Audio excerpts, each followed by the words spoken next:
Varicose veins కి సరైన చికిత్స కోసం సంప్రదించండి ఎవిస్ హాస్పిటల్. నమస్తే రమ్మగారు. నమస్తే జయ. రమ్మగారు, మనం పుట్టుమచ్చలు చూస్తూ ఉంటాం. వీటికి మత్స్య శాస్త్రం కూడా ఉన్నట్లుంది ఒకటి.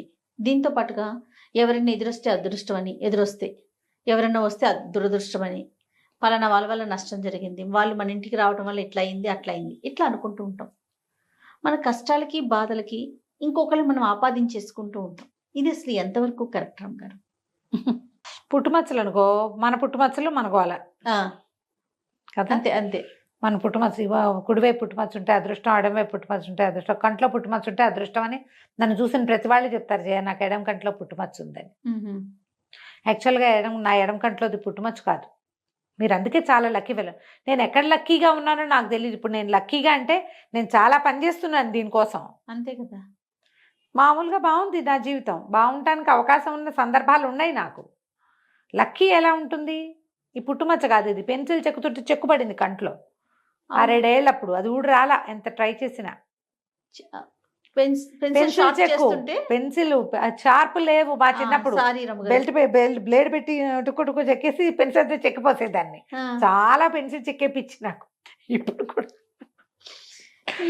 మీరు ఇంత అల్లరి పిల్లదా? చిన్నప్పుడు అందరూ చేస్తారు జయ, ఎవరు మాత్రం అల్లరిగా ఉండరో చెప్పు. కానీ మీరు మరీ ఎక్కువ ఉన్నారు రమ్మ గారు. ఏ సందర్భం వచ్చినా మీ అల్లరి బయటపడుతుంది. ఇప్పుడు కూడా నేను ఇట్లా షార్ప్ చేస్తానా, అది అలా వస్తుంటే సంతోషం వస్తుంది నాకు. తిప్పేస్తా ఉంటారా? బాగా తిప్పుతాను.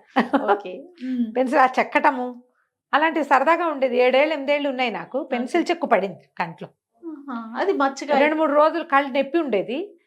ధన్వంతరి గారి దగ్గర తీసుకెళ్ళింది మా అమ్మ. ఆయన ఫోర్సెప్స్, ఆయన అప్థాల్మాలజిస్టే, కళ్ళ డాక్టర్ అయ్యారు, జనరల్ సాగా డాక్టర్గా కూడా చూసేవారు. దీంతో తీయటానికి చాలా ట్రై చేశారు, రాలేదు. ఏం చేస్తారు, కంట్లోంచి తీస్తే పిల్లలు ఊరుకుంటారు. మనం అసలే ముందు టపాసు. అయితే ట్రై చేసి వదిలిపెట్టేశారు. వద్దా, మా కంటికి ఏదైనా ఇబ్బంది అవుతుంది, చూద్దాం ఏదైనా ప్రాబ్లం అయితే అన్నారు. అప్పుడు ఏమిటో అవేసి ఇవేసి చనుబాలు వేసి బయటకు వచ్చేస్తుందని ట్రై చేశారు, ఏం రాలా. తర్వాత అప్పుడు ఇప్పుడే కాదు, అప్పుడు కూడా ఇబ్బంది పెట్టాల. 2వ రోజుకో 3వ రోజుకో దాని దారిని నోరు మూసి కూర్చుంది, నా దారి నేను స్కూల్ పోయేదాన్ని. అలాగే ఉండిపోయింది, మచ్చలా ఉండిపోయింది, పుట్టుమచ్చ అలా ఉండిపోయింది. 8వ ఏట వచ్చింది అది, నేనే పెట్టుకున్న మచ్చ. ఇప్పుడు అదృష్టాలు దురదృష్టాలు బర్త్ మార్క్స్ గా ఉండేవి చాలా తక్కువ, తర్వాతే వస్తాయి పుట్టుమచ్చలు చాలా మందికి. అది వదిలేయండి. ఎవరైనా ఎదురొస్తే బాగుంది మనకి, ఎవరైనా ఎదురొస్తే మన పని చెడిపోయింది. మన పని చెడిపోవటానికి కానీ బాగుపడ్డానికి కానీ నిజంగా ఎదురుగుండా వచ్చిన వాళ్ళు ఏ రకంగానూ కారణం కాదు. మనకు ఒక సాటిస్ఫాక్షన్ వస్తుంది, ప్రజల తాలూకు నమ్మకం అది. అంతే. మనకి ఎదురొచ్చిన వాళ్ళకి బ్రహ్మరథం బట్టి వాళ్ళ వల్ల పని బాగైంది, నీ పని చెడిపోయింది కాబట్టి వాళ్ళని తూర్పార పడతామంటే ఎట్లా? నీ చేతకాంతనం వల్ల పని ఆగిపోతే వాళ్ళని అంటావా? అంటారు కదా. వీళ్ళు ఎదురొచ్చారు, మంచి శకునం మంచిది అని మనసులో చెప్పుకుంటావు, కానీ వాళ్ళకి ఏమైనా పీటేసి హారతిస్తావా? నువ్వు ఏం చేయవు. మళ్ళీ నెక్స్ట్ టైం పనికి వెళ్ళేటప్పుడు వీళ్ళే వస్తే బాగుంటుంది అనుకుంటాం, అంతే తప్ప ఇక చేయవు. కానీ ఎవరైనా ఎదురొచ్చినప్పుడు మన పని అవ్వకపోతే వీడొట్టి పాపిష్టి వదాన్ని 10 మందిలో ప్రచారం చేస్తాం, మళ్ళీ వాళ్ళు రాకూడదని కోరుకుంటాం. ప్రచారం ఎక్కువ. ఇప్పుడు చూడు, నువ్వు మంచి మాట స్ప్రెడ్ అవ్వదండి కదా, చెడ్డ మాట దుర్గంధం తొందరగా స్ప్రెడ్ అవుతుంది. డైరెక్ట్గా వాళ్ళకే అటాక్లు ఇచ్చేటట్టుగా తయారవుతాం మనం. ఇవి తప్పు. ఒక పని సరిగ్గా దాన్ని మనం ఏంటంటే ఏదైనా శుభకార్యం మీద వెళ్ళేటప్పుడు ఆ పని సరిగ్గా సజావుగా అవ్వాలంటే అన్ని ఎలిమెంట్స్ బాగుండాలని మనం ఆలోచించడంలో తప్పు లేదు. కానీ ఏదైనా ఒక పని ఆగిపోవటానికి ఎదురొచ్చిన వాడే కారణం అనడం తప్పు. మనం అందరు ఇప్పుడు ప్రశ్న ఏం వేస్తారు, మరి అది కరెక్ట్ అయినప్పుడు ఇది కూడా కరెక్టే కావాలి కదా. కరెక్టే అయ్యి ఉండొచ్చు, వాడికి నీకు కుదరలేదు, వాడు ఇంకోళ్ళకి కుదురుతాడు బహుశా. ఇప్పుడు చూడు, ఇప్పుడు ఏదో ప్రమాదం జరిగింది, ఇప్పుడు వాళ్ళంత వర్షాలు అక్కడంతా మునిగిపోతారు, చాలా మంది నష్టపోయారు. ఈ నష్టంలో లాభపడే వాళ్ళు లేరా? ఉన్నారా లేదా? పాలు అమ్మేవాళ్ళు, నీళ్ళు అమ్మేవాళ్ళు, ప్లాస్టిక్ సామాన్లు అమ్మేవాళ్ళు, కూరగాయలు, వీళ్ళందరికి సరుకులు అమ్మేవాడు, కూరగాయలు, వాళ్ళందరూ సంపాదించుకుంటారు కదా. కరోనాలో ఎంతమంది నష్టపోయారు, అంతమంది లాభపడ్డారు అమ్మగారు. వాడి లాభం అందులో పెట్టాడు భగవంతుడు, అంతే కదా. అంతే. ఈ ఎదురొచ్చిన వాడి ఎదురు నీకు సెట్ కాలేదు, మీ ఇద్దరికి గ్రహ సంకర ఏమంటారు, ఇది కుదరలా, గ్రహమైత్రి కుదరలా, వాడికి ఇంకెవరితోటో కుదురుతుంది. తప్పు పట్టకూడదు, వీళ్ళ వల్లే అనకూడదు. మనకేంటంటే ఏదైనా ఒక పని అయిపోతే నా ప్రతిభని ఏదైనా అవ్వకపోతే వీళ్ళే కారణం అని ఎదుటివారనేసి దాన్ని తోసేయటానికి చూస్తాను చేయమని. చాలా సహజంగా చూస్తారు రమ్మగారు. చాలా మందిని చూశాను. చాలా మంది ఉంటారు. చాలా వీళ్ళ మంది. వల్లే నువ్వు పొద్దునే నువ్వు ఎదురొచ్చావు, పొద్దునే నువ్వు తుమ్మేవు, పొద్దున నువ్వు కాదన్నావు, ముందు నువ్వు నెగిటివ్ గా మాట్లాడావు కాబట్టి పని అవ్వలేదు అంతే. ఒక చిన్న సక్సెస్, చిన్న అప్రిసియేషన్ వచ్చినా కూడా అది నా ప్రతిభ అనుకుంటాం. అనుకుంటా అలాగే చిన్న విమర్శ వచ్చినా కూడా అది మీ అందరి వల్లే అని అని అనుకుంటాం. ఇది లోక సహజంగా ఉండేది. ఈ రకమైన ఆలోచన ధోరణి ఎప్పుడైనా వన్స్ ఇన్ ఎవే లేదో ఒక పర్వాలేదు, కానీ దీని మీదే ఉండకూడదు. ఇది మంచి పద్ధతి కాదు. మీరు అప్పుడు ఏం చేస్తారు? స్వశక్తిని నమ్ముకోరు, దైవానుగ్రహాన్ని నమ్మరు, ఈ పిచ్చివాటి మీద పడతారు. అవును, రెండు కదా పాయింట్లు, మెయిన్ పాయింట్లు ఏంటి? అంతే కదా. ఒకటి నువ్వు చేసే పని, రెండోది భగవంతుడి యొక్క అనుగ్రహం. నీకు సాను మొత్తం ప్రకృతి నీకు అనుకూలంగా స్పందించడం. అవును, ఈ ప్రకృతి ఆధారమే భగవంతుడు, ప్రకృతికి ఆధారభూతుడు ఆయన. అంతే. ఇప్పుడు ఇందులో ఈ ఎదురు రావడం రాకపోవడం పాయింటే లేదు. ఒకవేళ నీ పని అయ్యేదంటే మంచి వాళ్ళే వస్తారు, ఎవరైనా వచ్చినా రాపోయినా నీ పని అయిపోతుంది. రోజు చూసుకుంటావంటే ఎట్లా కుదురుతుందమ్మా? ప్రతిరోజు కుదరదు కదా. ప్రతిరోజు కుదరదు. అందుకని ఏం చేస్తావు? ఏదైనా ప్రత్యేక వాటికి ముహూర్తం పెట్టుకుంటాం, మంచి సమయం చూసుకుంటాం. ప్రత్యేకమైన వాటికి మీద వెళ్ళేటప్పుడే మంచి ఎదురు రావాలని చూస్తాం. రోజు చేయకూడదు కదా అవి. అసలు మంచి ఎదురు సాగుతాయా? పనులు సాగుతాయా? మీ జీవితం ఎంత ఇదైపోతుంది, కాంప్లికేటెడ్గా అయిపోతుంది కదా. అవును రమ్మగారు. ఇలాంటి కాంప్లికేషన్స్ లోకి దిగద్దు. ఈ ఎదురు రావటము, ఇంకొకటో శకునాలో, ఇవన్నీ కూడా ఇవి మిమ్మల్ని తాత్కాలికంగా ప్రెషర్ఫుల్ గానో చేసేవి తప్ప పర్మనెంట్ వాటిగానే ఉండాలి తప్పితే పర్మనెంట్ వాటివి కాదు. ఆ పని, ఒక పని ఏదైనా అవ్వాలంటే ఎన్ని రకాల ఎలిమెంట్స్ ఉండాలి జయ అక్కడ. అవునండి.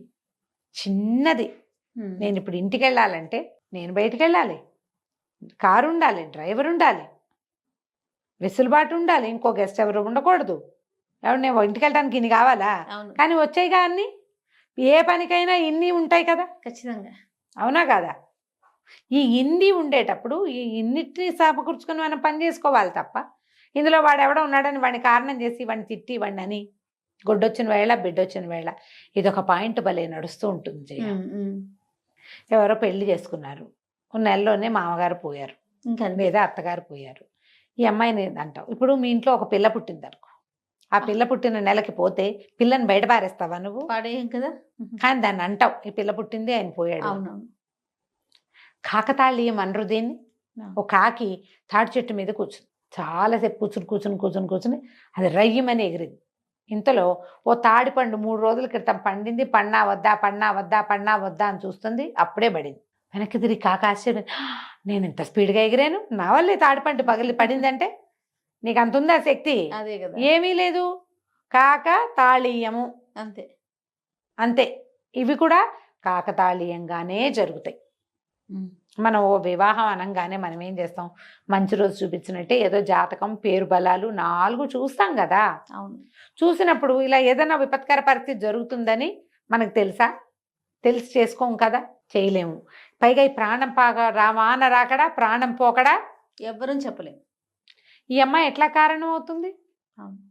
ఒక ఆవు దూడ పుట్టింది, మా ఇంట్లో ఎవరో పోయారు, ఈ దూడ పుట్టింది, ఆయన పోయాడు. ఏం మాట అమ్మా అది? ఏం మాట అది? దూడ పుట్టింది స్టేట్మెంటు, ఆయన పోయాడు స్టేట్మెంటు. దూడ పుట్టడం వల్లే అనకూడదు, ఆ వల్లని తీసేయాలి. ఈ రెండింటికి కనెక్షన్ కాదు, అదో వాక్యం ఇదో వాక్యం. ప్రజలు ఏం చేస్తారంటే ఈ 2 వాక్యాలని కలిపేస్తారు చేయ. అవును గారు. కలిపి వీళ్ళు ఒకళ్ళు నోట్లో నాని రెండో చెవికి వెళ్తారు. మీరు సాధారణ వాక్యాలు కూడా 5-6 చెవులు మారితే అదేదో విపరీతార్థం వస్తుంది. మొదటి వాడు చెప్పిన వాక్యం చివరి వాడి చెవిలోకి చేరదు అసలు. ఈ అక్కర్లేని మాటలు పెట్టి మేము ముందే అనుకున్నాము, ఈ పిల్ల మొహం చూసి అనుకున్నాము, పెళ్లి రోజే ఈయన కాలు జారి పడ్డాడు, అయిపోతాడు అలాంటివి పుట్టించేస్తారు. ఈ అక్కర్లేని మాటలు మానేయండి. ఇవేమీ అందానికి ఆరోగ్యానికి ఉపయోగపడేవి కాదు. దీనివల్ల ఇలా ముద్ర వేయబడిన వాళ్ళు జీవితంలో కోలుకోలేకుండా అయిపోతారు. పైగా మనకి జనరల్ రూల్ ఏంటంటే మీరేం చేస్తారో మీకు అది వస్తుంది, ఖచ్చితంగా తిరిగి వస్తుంది. మనం 100 సార్లైనా చెప్పుంటాం. అవునండి. ఏదైనా చేసేటప్పుడు ఇది తిరిగి నా మీదకి వస్తే అన్న ఒక్క సెంటెన్స్ని బ్రెయిన్లో పెట్టుకోండి ఎప్పుడు కూడా. మీరు ఇలా ఏ వాగుడు పిచ్చి మాటలు మాట్లాడినా, ఏ అక్కర్లేని స్టేట్మెంట్లు ఇచ్చినా, ఈ స్టేట్మెంట్ ఒక బాణం లాగా, బూమరాంగ్ లాగా తిరిగి తిరుగుతుంది, ఠగేమని మనకు తగులుతుంది. టైం తీసుకుంటుంది అంతే. అందుకని ఈ వీటిని వదిలేసేయండి, ఇలాంటి ఆలోచనలు మానేయండి. Right. కాలం మారింది, ఎవరికి జరగాల్సింది వాళ్ళకి జరుగుతుంది. అంతే ఏది జరిగినా అంతా భగవదేచ్ఛ, అని అనుకోవాలి. బలియసి కేవలం ఈశ్వరాజ్ఞ. ఒక అమ్మాయికి ఈ అబ్బాయితో పెళ్ళి అవ్వటం భగవంతుడి మాట వల్లే అవుతుంది, భగవంతుడి ఆజ్ఞతోటి. ఒక వ్యక్తి మరణించడం భగవదాజ్ఞతోటే అవుతుంది. అది ఆజ్ఞ, ఇది ఆజ్ఞ. దీనివల్ల ఇది జరిగింది అని ఎలా అంటాం మనం? అనకూడదు కదా. ఇలా ఆలోచించండి, రైట్. అప్పుడు ఏ ప్రాబ్లమ్స్ ఉండవు. ఓకే రమ్య గారు, నమస్తే. నమస్తే జయ.